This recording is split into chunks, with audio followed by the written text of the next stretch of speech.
I already told you I'm Italian, yes. Yes. Oh, yes. Americans think that most of Italians are in the mob. It's not true. Most of us are in the witness protection. Please take any card, Roberto. Yes. Okay. Please show it to everyone. Okay. You are in charge of finding the card, Joe. Okay. Pretty scary, eh? Yeah. Watch. Please cut the deck into two. Okay. Pick up any of these piles. Okay. Hold it in your hand. Okay. And spread the cards in front of you. And give me one card. Any card. It doesn't matter. I can see it. Okay. Because this 7.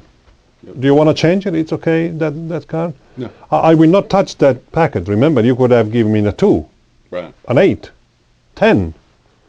Roberta, would you like to pick up this packet, please, and count 7 cards? Actually, you count 6 cards and then you wait for a moment. 1, 2, 3, 4, 5, 6. And this is the 7th. What's the name of your card?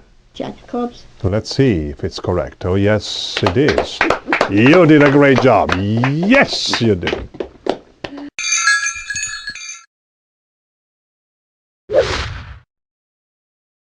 I've never been to Acapulco, even though I named this trick Acapulco. Don't ask. I should get a life. You control a card, 7th from the top of the deck. Any method will do. I'm going to tell you, I'm going to show you one, very easy. You take back the card onto the bottom half of the deck. I leave it face up so you see what happens. Place this on top and take a break. Take a break with the little finger, little break. And then you take over the grip with your right hand and the right thumb takes the break.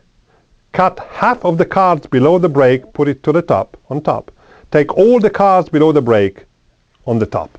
And the selected card is on top. Of course, I repeat, every control, any control that you know, it's okay. 7 to the top. I simply cut half of the deck. I overhand shuffle 6 cards.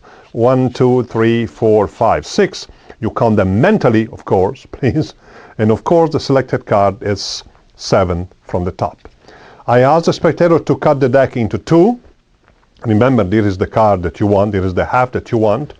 And I say, pick up one half. If he pick up this one, I say, and hold it in your hand. And if he pick up this card, this half, and I say, please give it to me. It's basically, it's the magician's choice. You force this half. Now, here is the go. Here is the way. I ask the spectator to remove any card. Chances are that they remove a 6, a 7, an 8, or a 9. If they remove a 6, 1, 2, 3, 4, 5, 6, and the next card, it's the selected card. Remember, this is face down. I leave it face up just for your benefit. Here is the clever thing. If they remove a 7, 1, 2, 3, 4, 5, 6, 7. If they remove an 8, you count by 2. 2, 4, 6, 8. And the top card of the packet, it's the selected card. If they remove a 9, remember the card is still 7 from the top, you count the cards by 3. 3, 6, 9. And the top card is the selected one. Isn't that clever? Now, I know your silent question. What happens if they don't remove 3, 4, 5, 6, 7? The card is 7. If they remove a clubs, I simply take a break below the top 3 cards and I spell clubs. I don't spell the value and I don't count the value. Or in some cases you can spell the values. C, L, do a double lift, L, U, B, S, and the next card is a selected one. Hearts and spades are the easy. H, E, A, R, T, S. The next one, spades is the same. S, P, A, D, E, S. The next one, diamonds, you spell diamonds singular. D, I, A, M, O, N, D. And the last card is the selected card.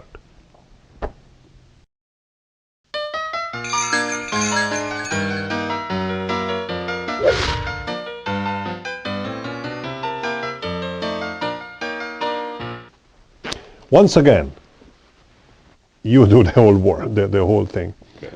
Now, if you cut, for example, a few cards like this, flip them over. The first face down card, in this case, it's the 7 of diamonds. Now, if you cut a little bit deeper and you cut and you place and flip this over, the card would be the ace of hearts. In other words, I want to tell you that the position of your cut reveals a completely different card every time. It's completely different. I will, yes, there is the one. I will make a kind of a prediction. The Jack of Clubs. Please hold the deck in your hand, place it underneath the table so you're not going to see it. Okay. Actually, give me the Jack of Clubs with your right hand. Place the Jack of Clubs here. Now cut anywhere you like in the middle of the deck, near the top, near the bottom, and flip that portion over. Okay. Anywhere you like. Got it. Please give me the deck. Actually, you do it. Okay. I don't want you. Spread the deck between your hands and give me all the face-up cards. Like this. This is the card that you found by cutting completely haphazardly. One card a little bit before would have been the 10 of diamonds and so on. Please place that card on the table. The card a little bit later would have been, show it, the 9. Another card would be the ace, and so what? We don't have another Jack of Clubs, of course, but we have the Jack of Spades, and you found it.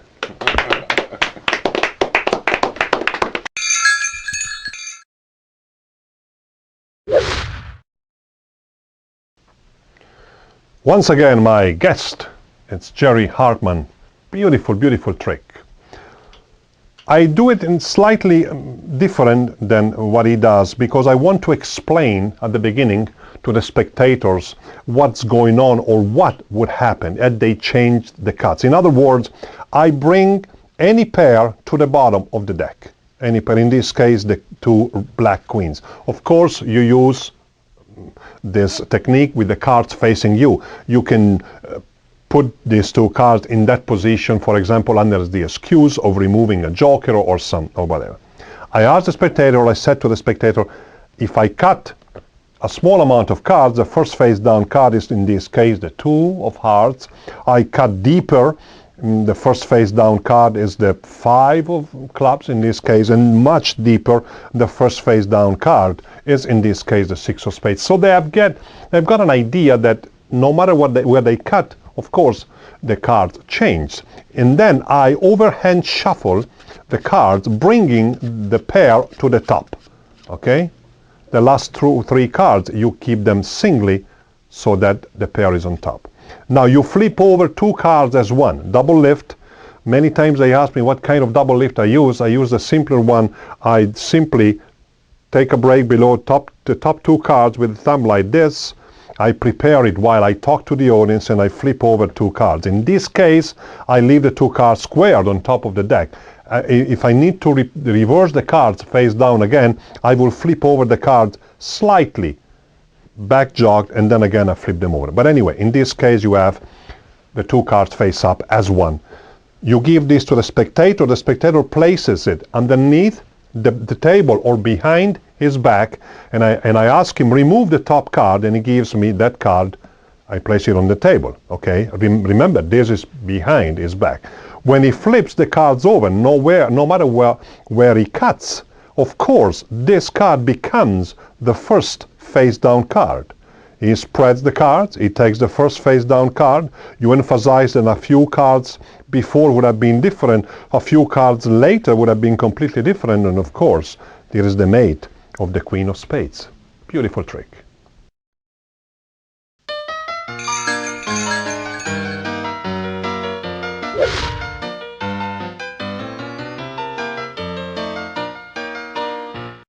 Roberta, I will ask you to pick one card. What else? You cannot avoid 2 things in your life: paying taxes and a guy that says, take a card.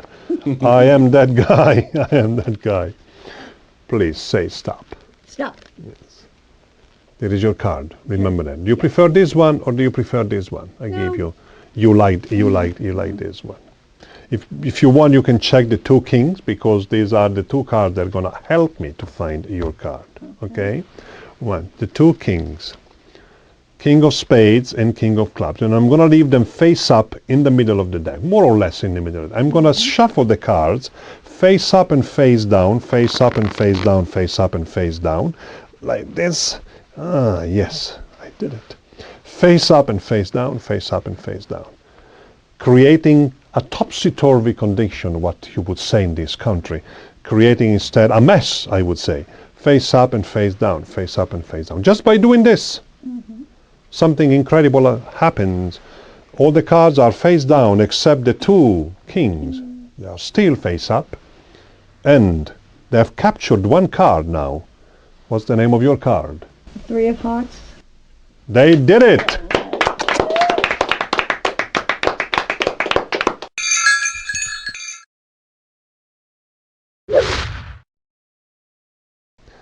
I cannot imagine a deal has never been done before.